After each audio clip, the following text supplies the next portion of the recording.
మాతృత్వం కన్నా యూనిఫామ్ మిన్నా అంటున్న జయశాంతి గారికి వైకే టీవీ న్యూస్ తరపున అమ్మానికి సెల్యూట్ అంటున్నాం. రజనీ గారు, మీరేమంటారు జయశాంతి గురించి?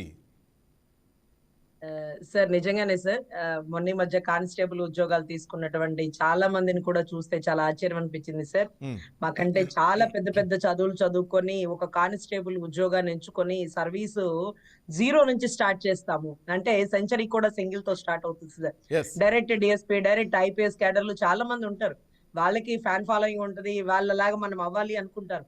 కానీ చూసారా, ఒక ఎంఎస్సి కెమిస్ట్రీ చేసిన అమ్మాయి, లేకపోతే ఒక ఎంఫిల్ చేసిన వాళ్ళు ఒక కానిస్టేబుల్ స్థాయి ఉద్యోగానికి వాళ్ళు రాసి అది తెచ్చుకొని ఆ ఉద్యోగాల నియామకం లేట్ అయితే అది వచ్చే వరకు ఎదురు చూస్తున్న ఆడబిడ్డలు స్టేజ్ మీద మాట్లాడిన విధి విధానాలు చూస్తే వీళ్ళకి కదా సాల్యూట్ చెప్పాలి, వీళ్ళకి కదా సెల్యూట్ చెప్పాలి.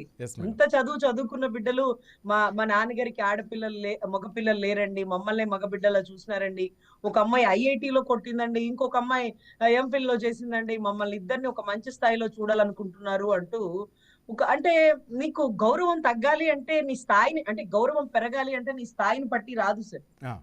నీ ప్రవర్తన విధానాన్ని బట్టి వస్తుంది. రోడ్డు మీద ఒక మినిస్టర్ కారు వెళ్తుంది, అంబులెన్స్ వస్తుంది, దాన్ని పక్కన పెట్టి జమ్ అని వెళ్ళిపోతాడు కార్లు. కానీ అదే ఒక కానిస్టేబుల్ ఆగండి అంటూ వెహికల్ ట్రాఫిక్ క్లియర్ చేస్తే మనము ఈవిడికి గౌరవం ఇద్దామా, సైరన్ కార్ తో వెళ్ళిపోయే మినిస్టర్ కి గౌరవం ఇద్దామా అంటే మనం ఈవిడికి గౌరవం ఇవ్వాలి. అసలు ఇంకా చెప్పాలి అంటే ఆవిడేమి గొప్ప పని ఏం చేయలేదండి. మనం ఓపెన్ గా మాట్లాడుకుంటాం, ఆవిడ డ్యూటీ ఆవిడ చేసి. ఒక తల్లి అంత చంటి బిడ్డని ఎవరికి అప్పచెప్పే డ్యూటీ చేయదండి. ఎవరిని నమ్మే పరిస్థితి కాదు. మా ప్రాణం పోతుందన్నా సరే పురుటి నొప్పులతో ఒక తల్లి బిడ్డని కంటుంది. ఆ బిడ్డని ఎవరి చేతిలో అప్పచెప్పదు, తన నమ్మకం అనే వాళ్ళ చేతిలోనే. ఇప్పుడు ఆ అమ్మాయి పక్క సీట్ వాళ్ళకి కూర్చోబెట్టి ఆ బిడ్డను అక్కడ పెట్టి వచ్చి ట్రాఫిక్ క్లియర్ చేయొచ్చు, కానీ చేయదు. ఎందుకంటే ఫస్ట్ తల్లి, తర్వాత యూనిఫామ్. ఫస్ట్ తల్లి. అందుకని ఈ బిడ్డని చంకనేసుకుని ఆవిడ ధర్మం ఆవిడ నిర్వహించింది, ఆవిడ డ్యూటీ ఆవిడ చేసింది. ఆవిడ మనం పొగడాల్సిన పని లేదు. కానీ ఆవిడ ఎంత డ్యూటీ సిన్సియర్ గా చేసిందో డిఎస్పీలకి, ఎస్పీలకి, చెంచాగిరిలు ఊడిగాలు వేసేటటువంటి అధికారులకి సిగ్గు తెచ్చుకోవాలి. సైరన్ కార్లు లేకపోతే ఏసీలు వేసుకుని బయట ఏం జరుగుతుందో వాళ్ళకి అనవసరం. వాళ్ళ స్టేషన్ కి కంప్లైంట్ వస్తేనే అది కంప్లైంట్. చాలా మంది ఎస్ఐలు రోడ్డు మీద పోతూ ఉంటే అక్కడ కొట్టుకుంటుంటారు, అక్కడ తాగి కింద పడిపోతుంటారు. ఇంటో వీళ్ళు చక్కగా మంచి కలర్ఫుల్ డ్రెస్సుల్లో వెళ్ళిపోతుంటారు. అంటే ఎక్కడున్నా నువ్వు పోలీసే కదా, నువ్వు వెహికల్ ఆపి ఏంట్రా అక్కడ గొడవ, ఏంటి అక్కడ తీయండి అక్కడ ట్రాఫిక్ క్లియర్ చేయండి, లేకపోతే అక్కడ తాగి పడిపోయండి, వాళ్ళు లేపండి, 100 చేయండి, ఇక్కడ దగ్గరలో ఉన్న పోలీస్ స్టేషన్ ఎక్కడ ఫోన్ చేయండి అని ఎందుకు వాళ్ళ విధిని నిర్వహించరు? ఇప్పుడు డ్యూటీలో లేవండి. డ్యూటీ ఏంటి? వాళ్ళు ప్రతిజ్ఞ చేస్తారు సార్, ప్రాణాలకి తెగించి మేము యూనిఫామ్ వేసుకున్నాం, ఈ యూనిఫామ్ లో ప్రాణాలు కోల్పోతే మాకంటే సంతోషించే వాళ్ళు లేరు, భూదేవికి మేము దగ్గర అవుతాము, మాకు వాళ్ళు చనిపోయినప్పుడు కూడా మనం సెల్యూట్ చేస్తుంటాం. ఒక మంత్రులకి మనం చెయ్యము, ఒక పోలీస్ అధికారులకు చేస్తుంటాం. ఎందుకంటే ఆ డ్యూటీ అంటేనే ప్రాణాన్ని పణంగా పెట్టి చేసేటటువంటి ఉద్యోగం. ఈ రోజు ఆవిడ వీడియో తీస్తున్నప్పుడు ఫస్ట్ చెప్తుంది, సార్ అలా తీయకూడదు సార్ అలా వీడియో తీయకూడదు సార్, ఏం లేదు మేడం, ఇది సోషల్ మీడియాలో అప్లోడ్ చేస్తాం మేడం, వద్దండి అలా చేయకూడదు, తప్పు అని చెప్పింది. దాని తర్వాత వాళ్ళు వినరు కదా. ఇప్పుడు అది క్లియర్ అవ్వాలా, ఆవిడ వెళ్ళాలా, ఆవిడకి ఎలా క్లియర్ చేయాలో తెలిసే బండిది ఏంటి అక్కడ వెనకాల అవుతుండే కానీ ఇలా ఇచ్చండి అని అనే తీరు ఆ యూనిఫామ్ లో ఉంటది. ఆ దమ్ముదేవి. ఇప్పుడు నేను ఇంత స్ట్రాంగ్ గా మాట్లాడుతున్నానంటే అదేంటి, నాతో పాటు ఉండే వాళ్ళు ఎందుకు అంత గట్టిగా మాట్లాడితే నా చేతిలో విచ్చు ఉంది. అరే నేను దబాయించి పడేస్తాను, స్ట్రాంగ్ గా మాట్లాడేస్తా, నేను ఏంటి మాకు చెప్తాను, కథలు మాకు చెప్తున్నా ఏంటి, కథలు మా తెలిసిపో అంటాం. ఆ వైఖరి మా విద్యతో వచ్చిన పట్టు. ఈ రోజు ఆవిడ యూనిఫామ్ తో వచ్చిన పట్టు ఏంటంటే, అంత ట్రాఫిక్ ని క్లియర్ చేయాలంటే అమ్మాయి అంటే అవదు. తీయండి కార్ తీయండి, ఏంటి గట్ల తీయండి, నువ్వు ఇటు రాదు, నువ్వు లెఫ్ట్ తీ, నువ్వు రైట్ తీ, పో ముందు నువ్వు అని ఆ క్లియర్ చేసే విధానం వాళ్ళకి నేర్చుకున్నటువంటి సబ్జెక్ట్ అది.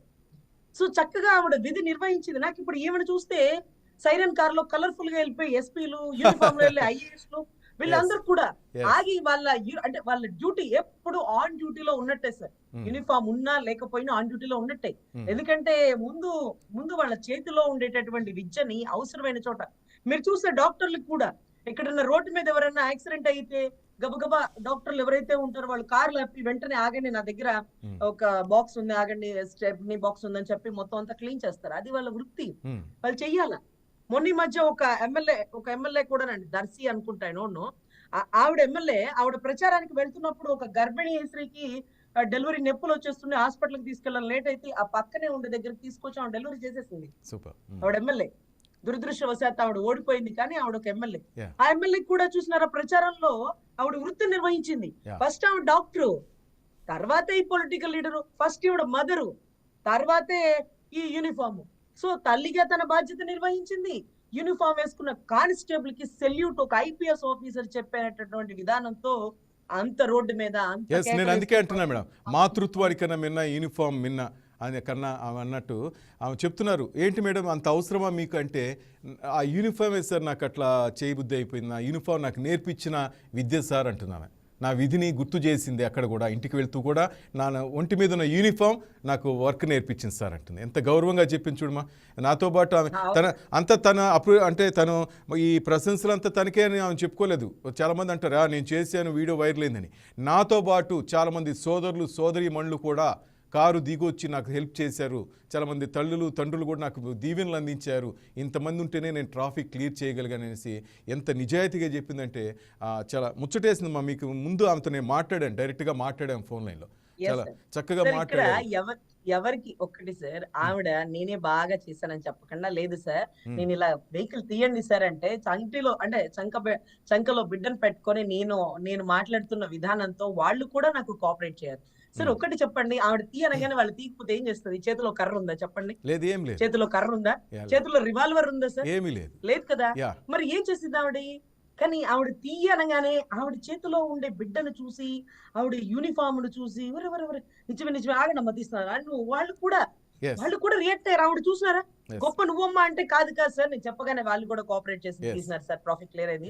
అందరూ అది కదమ్మా ఇది కదమ్మా నేను తీస్తాలేమ్మా, చంటి బిడ్డను అయ్యో అక్కడ దించిపోయి వాళ్ళు పర్లేదు నాకు అలవాటులేండి యూనిఫామ్, మాకు అలవాటు సార్. వాళ్ళు పెద్ద పెద్ద బ్యాగులు మూస్తారు సార్, పెద్ద పెద్ద బ్యాగులు మూస్తారు. ఇది సందర్భం మనం చెప్పుకోవాలి సార్.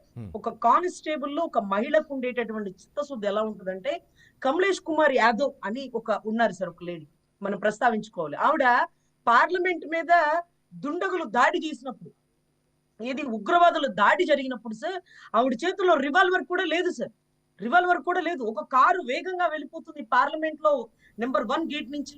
అక్కడ విఐపీలు వెళ్ళాలి, అక్కడ ఆగకుండా కారు వెళ్ళిపోతుంది, చెక్ చేయడానికి టైం ఇవ్వకుండా వెళ్ళిపోతుంది అంటూ ఆవిడ సస్పెక్ట్ చేస్తూ ముందున్న వాళ్ళకి ఇన్ఫార్మ్ చేస్తే, ఆ కారులో ఉండే వాళ్ళు దిగి ఆమెని కాల్ చేసినా సరే ఆ కాల్పుల్లో కూడా ఆవిడ పాక్కుంటూ వెళ్ళి వాకీ టాకీ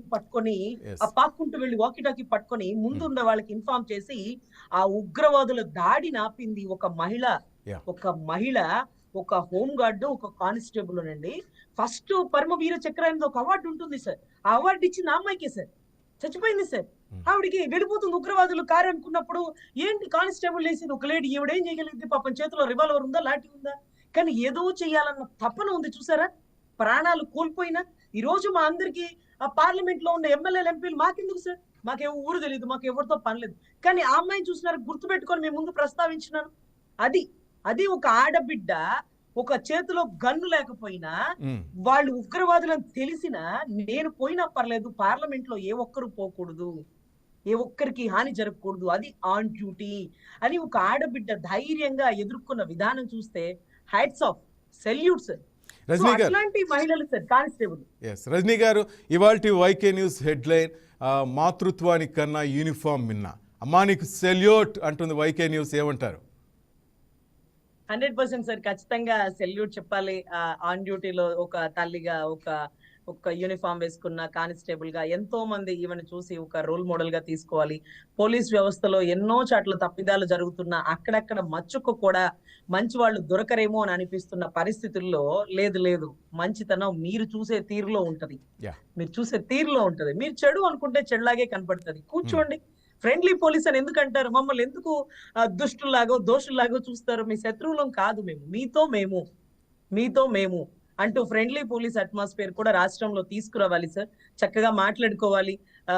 కొన్ని కేసులకి పోలీసులకి చూస్తే మీకు తెలుసో లేదో, ఫ్యామిలీ కౌన్సిలింగ్ కానీ, మహిళా పోలీస్ స్టేషన్ లో కానీ డిఎస్పీ యూనిఫామ్ వేసుకోడు సార్.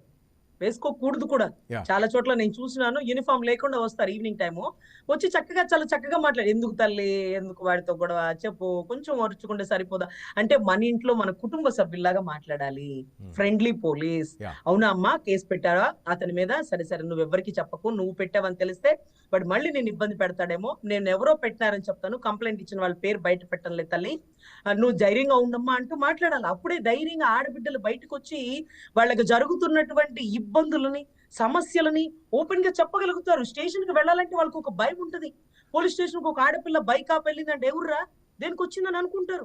మేము కూడా ఎవరైనా అర్జెంట్ గా క్లయింట్ పిలిస్తే ఇలా సివిల్ లో వెళ్ళిపోము, యూనిఫామ్ వేసుకుని వెళ్ళిపోతాం. లేకపోతే మేము కూడా ఒక కంప్లైంట్ లాగే అనిపించేస్తుంది. ఓకే. సో అక్కడ ఫ్రెండ్లీ పోలీస్ ఎలా ఉండాలి అంటే, ఒక యూనిఫామ్ లేకుండా, ఈ ఆడబిడ్డ యూనిఫామ్ వేసుకుంది కదా, యూనిఫామ్ లేకుండా ఒక మంచి చక్కటి చుడిదార్తో చెప్పుదల్లి, ర్యాగింగ్ జరుగుతుందా, యూనివర్సిటీలోకి వెళ్ళాలి, కాలేజీల్లోకి వెళ్ళాలి, ఆడబిడ్డలకి దగ్గర అవ్వాలి. ఎందుకంటే నేటి బాలలే రేపటి పౌరులు. ఇవాళ ఆడబిడ్డలు చూడండి నిజాయితీగా ధైర్యంగా పని చేస్తే రోడ్డు మీద ఒక్క మనిషి ఒక్క పురుగు కూడా పక్కకు అటు ఇటు దొనకల.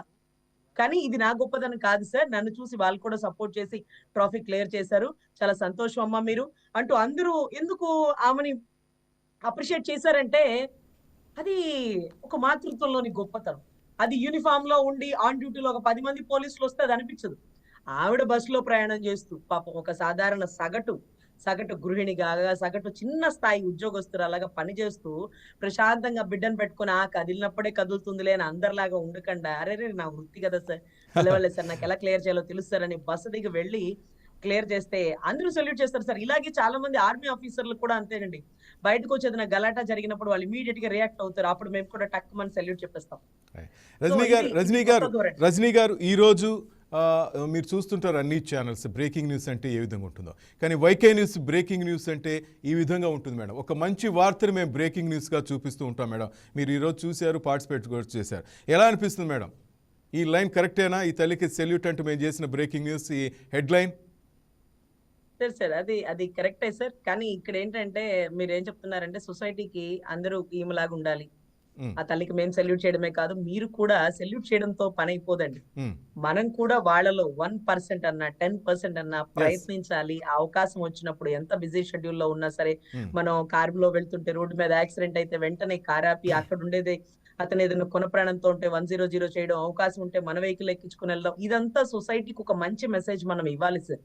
మనం ఏదో ఒక వీడియో చూపించగానే అందరు చూసేసి ఆవిడకి సెల్యూట్ కొట్టి పక్కెళ్ళిపోవడం కాదు. అందుకే చిరంజీవి గారు చెప్తారు, నేను ఇచ్చిన సహాయానికి నాకు థ్యాంక్స్ చెప్పి పక్కకి వెళ్ళకండి, మీరు కూడా నాలాగా ఒక ముగ్గురికి సహాయం చేయండి, ఆ ముగ్గురిని మరో ముగ్గురికి సహాయం చేయమనండి అన్నట్టుగా మీరు ఈ రోజు ఒక వైకే టీవీ న్యూస్ ద్వారా ఏం మెసేజ్ ఇస్తున్నారంటే, ఆ కానిస్టేబుల్ లాగా మీరు కూడా పని చేయండి.